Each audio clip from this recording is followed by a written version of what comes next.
All right, I think we're back now, and I think the sound should be working, so let's see. If anyone's still in the stream, double checking. Can you hear me now?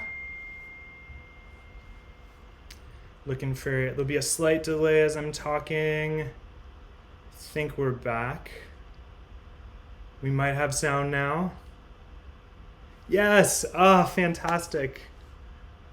No sound? Still? Can you all hear me? Fantastic. Okay, great. Thank you so much again for everyone as we're kind of working out some of the technical difficulties. I really appreciate it. I want to let you know that we're so happy that you can join us today. Once again, my name is Brian Ensminger. I am the Training and Education Manager for Portland Coffee Roasters. And so I've been with Portland Coffee Roasters about a year. And in that time, one thing that we would do every Wednesday is that we would do a fantastic tasting with our colleagues. And it's honestly been one of the highlights of my job. Every week, I get to come in and have a great time with my colleagues, foster curiosity, learn about coffee together. And unfortunately, with what's happening, we aren't able to do that right now, right? We're only able to find virtual ways. And we thought, as we're doing this, what's a better thing to do than invite you all to come and join with us? And so every Wednesday, we're going to be hosting a stream just like this one on our YouTube channel. If you're watching live, thank you so much. I see you all in the chat as well. There's a slight delay, but I want you to know, please keep on interacting on the chat. Any questions you have, please put them in there. I'll be happy to answer them. Also, if you're watching this video on demand later, thank you so much. We appreciate it too. Please feel free to keep putting any questions into our comments. We're always checking them and responding back. So anything that comes to mind, throw it on in there. So with that aside, what we're going to be doing today is we're going to be making a Chemex together. And Chemexes, if you're not familiar, are these handy dandy brewers right here. So originally designed in the 1940s by this amazing physicist named Dr. Peter Schlumbohm. My German's a little weak, so I don't know if that's a perfect way of saying it. But Dr. Peter Schlumbohm is sort of a mad scientist. I definitely recommend checking out his work if you haven't. The Chemex, that piece of design, is actually in the MoMA. And when he designed it, he was really intending to make something that was beautiful and super functional. And so part of the way that he did that was he took chem lab papers from his friends in the chemistry lab and used that to filter out the coffee, and then designed this beautiful hourglass shape like what you see here to brew coffee into. So we're going to be brewing some coffee in a Chemex. It's one of my favorite ways to brew coffee. The coffee we're brewing isn't just any coffee, though. It's one of my new favorites. It's our seasonal coffee, which is called 32 Women. This is a coffee that specifically was grown in Peru, and it's grown by an amazing cooperative called Union Ife. This is a pretty young cooperative. They've been around since about 2014, but they're an incredible, incredible organization. What they end up doing for their farmers they work with is they provide expert training on farming practices that are environmentally sound, and they also provide a lot of resources to help with the well-being of the farmers who are growing the coffee. And so we're really excited to highlight this coffee in particular. If you're interested in learning more, what I'd recommend is checking out our blog. We have a fantastic blog that talks more about this coffee on our website, portlandcoffeeroasters.com. On there, you can see some photos of the folks who are doing the hard work of growing the coffee, and you also get an interview with them directly. So please feel free to check that out if you're interested. Like I said to you, if you have any questions, please feel free to drop them in the chat, or if you're watching this on demand, go ahead and throw it in the comments and we'll be happy to help. So Chemex of this coffee, we're going to be brewing it together. I'm going to show you what that looks like. We're going to switch to this view, and we're going to be making a Chemex together. Now, my colleague Scott just published another blog on our website that is all about the best tips for brewing at home. I know a lot of us are brewing at home right now, and there's a lot to learn, especially with everything new going on, and we want to make sure you have the best coffee. So we have 3 great tips that we're going to implement in today's Chemex. Please feel free to follow along at home too if you'd like. The first tip is that we should always start with a recipe, right?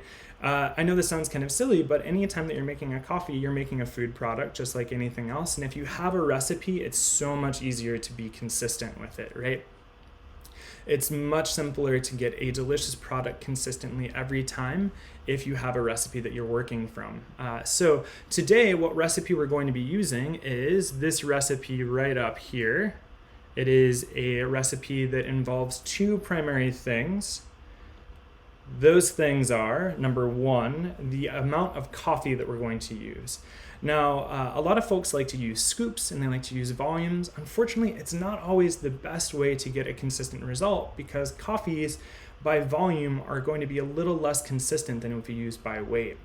What this means is that if you have a kitchen scale at home, you've got something you like to use to maybe bake with, you can take that out and use that to brew your coffee. And I know what you may be thinking, Brian, I don't want to bring out a scale first thing in the morning and have to worry about the weight of coffee while I'm brewing it. No worries, I totally get it. I think when I like to prepare my coffee, what I can do is the night before weigh out the coffee that I'm going to use to brew it first thing in the morning. So when I'm groggy and bedraggled, I'm not going to have to worry about using a scale first thing, right? For this recipe that we're using, I've already weighed out 35 grams of ground coffee, which is just right here, right? We'll talk a little bit about what the grind setting looks like in a moment, but I've already got that weighed out and ground. The next thing that we're going to be worrying about is right up here. It's the brew water, right? How much water are we going to use to brew this with? It turns out that relationship between brewed coffee, or the ground coffee, and the water is pretty important, right? It's going to control things like how strong your coffee is, how intense it's going to feel on your tongue, and also how well those flavors are developed in the final brewed product, right? Generally speaking, in the coffee industry, the way we like to talk about it is through a ratio of 1 to 16 or 1 to 17. And all that means is that for every 1 part of ground coffee, we can use 16 or 17 parts water. Now, when we're weighing, that's going to be a little bit easier, believe it or not, because when you weigh, 1 gram is equal to 1 milliliter of water. And so we can always just use a gram to gram conversion. So that's why, if you look at our recipe again, we've got 35 grams of ground coffee and 560 grams of brew water we're going to be using to brew, right? With that, the only other thing I would love to tell you is that a really key tip for making great coffee at home is knowing more about your water, right? Water is about 99% of the final product of your coffee, believe it or not. And so if you have great water, you're going to have even better coffee. Now, what's great water for coffee, right? When I first got into the industry, someone was like, only pure water, like distilled water makes the best coffee. And I'm sad to say that that's not true. Generally speaking, the best water that you can use to brew great coffee at home are going to be any water that has a little bit of mineral content, but not too much. The easiest way generally to get to that too is if you have a water filter at home. Fortunately for me though, I live in Portland, Oregon, and our water is actually pretty great. And so we can use it pretty much out of the tap, but anything that's not overly hard is going to make a better cup of coffee.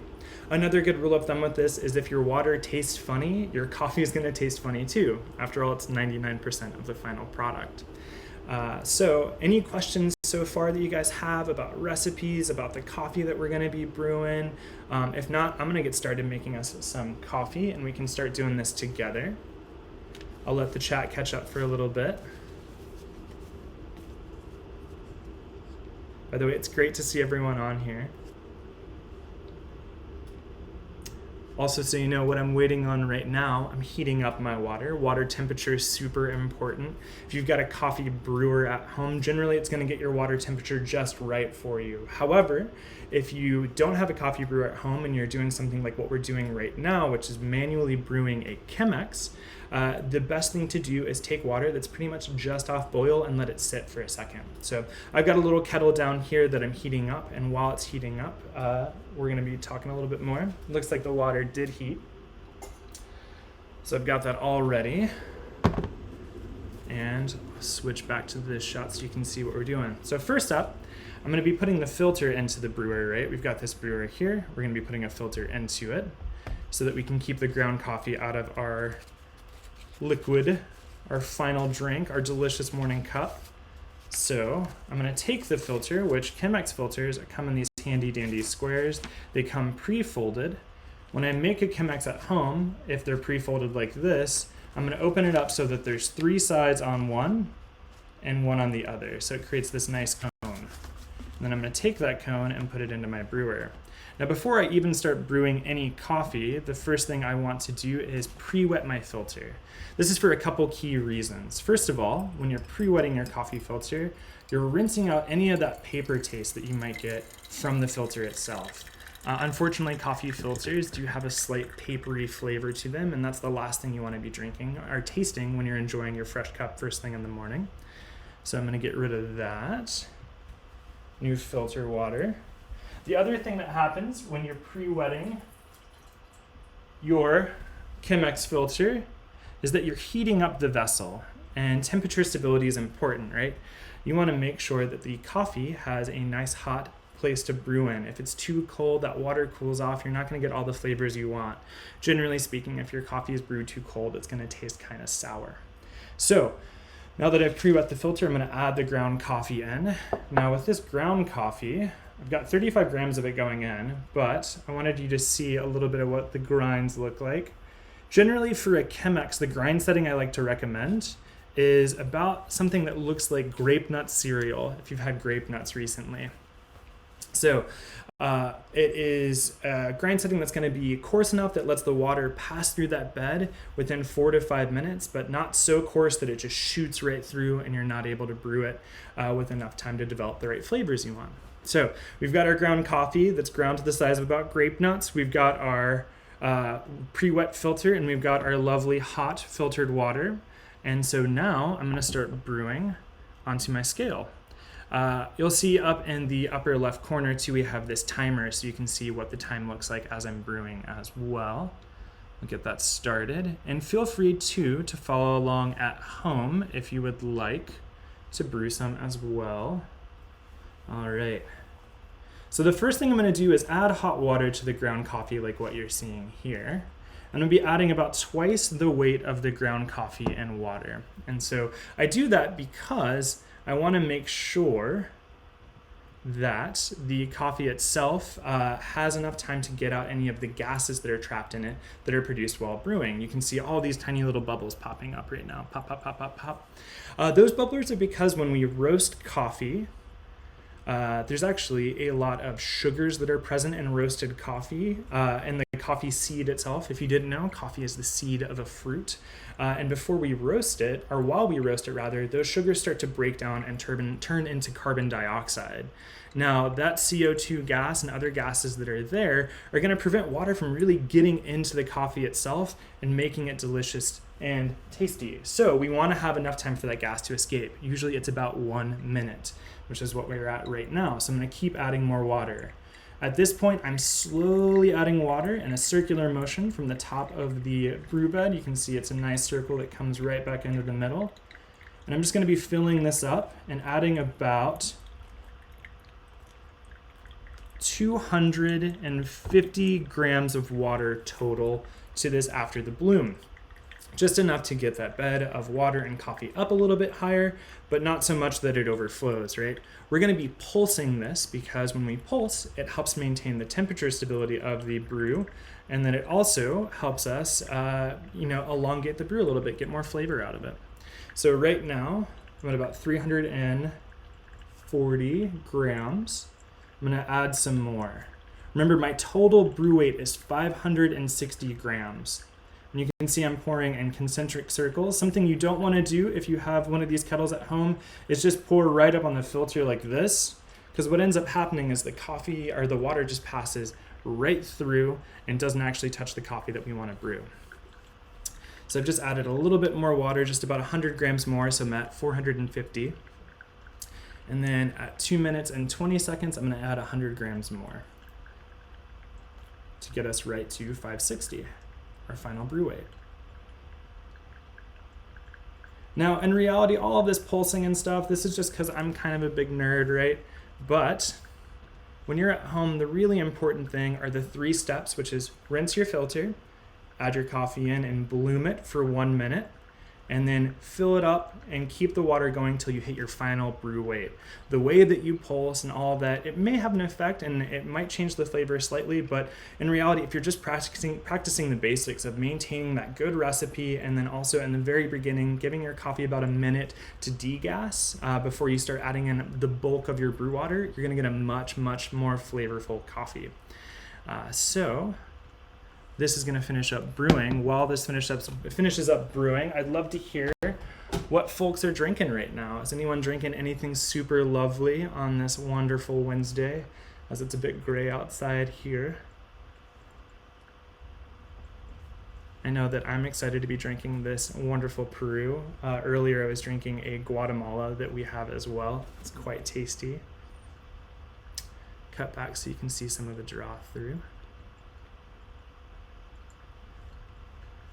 Again, this coffee is amazing. This 32 Women, our seasonal coffee from Peru. We're so excited to work with this cooperative. We also source this through a fantastic local importer named Sustainable Harvest. They do amazing work all around the world in terms of increasing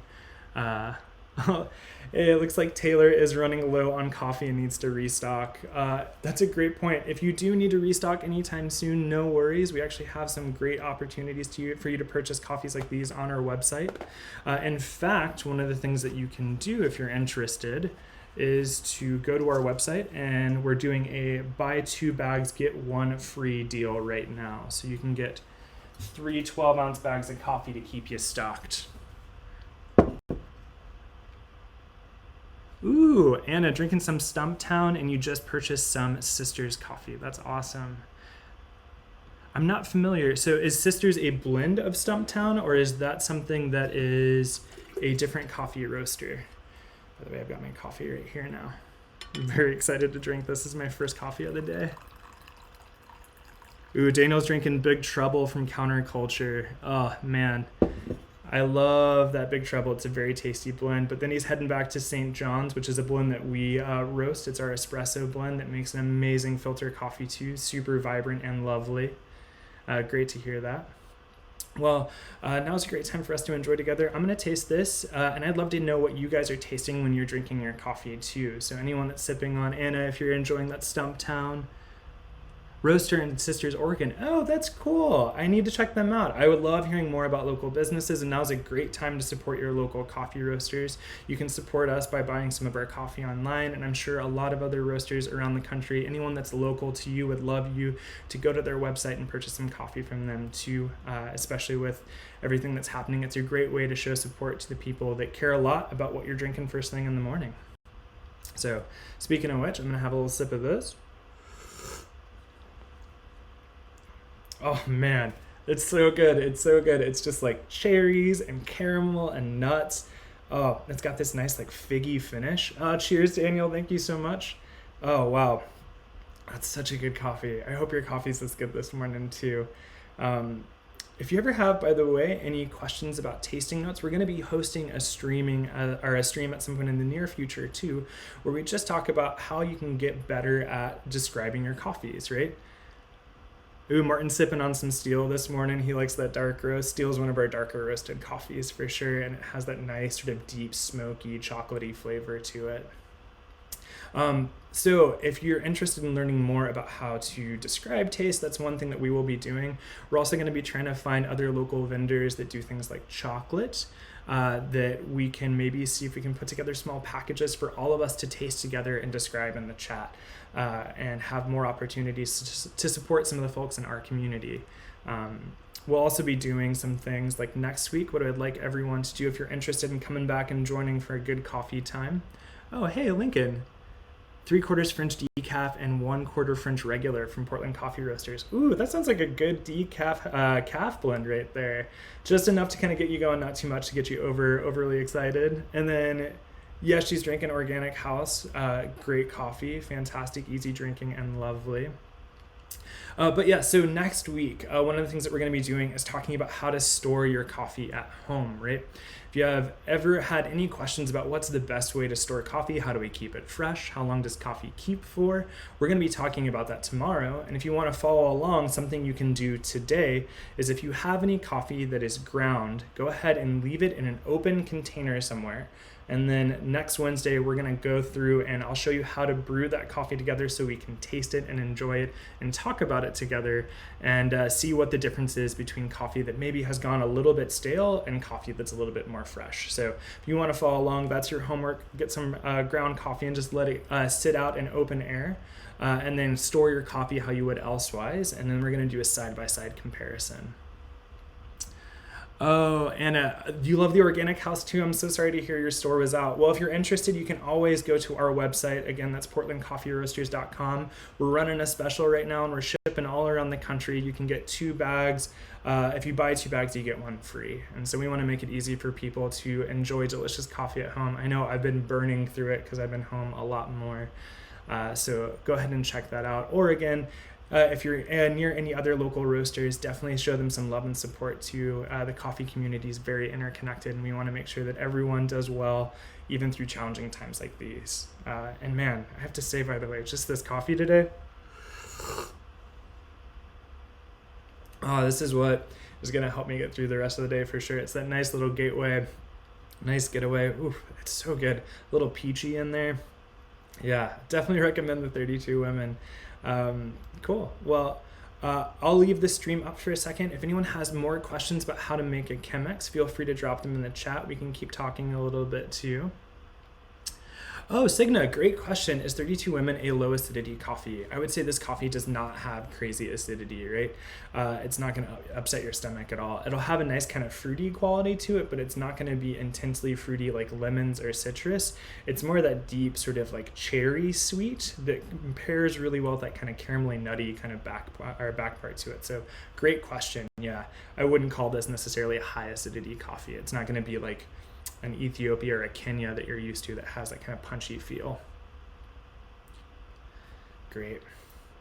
Any other questions too? I am more than happy. I know there's a slight delay, so you'll hear me talk a lot while we're waiting for the chat to catch up, but I love hearing any questions you guys have. I've been seeing some good things coming through. I'm so curious. I want to try a Lincoln's recipe, the 3/4 French decaf, 1/4 French regular. I bet that's so good with a little bit of milk and sugar too.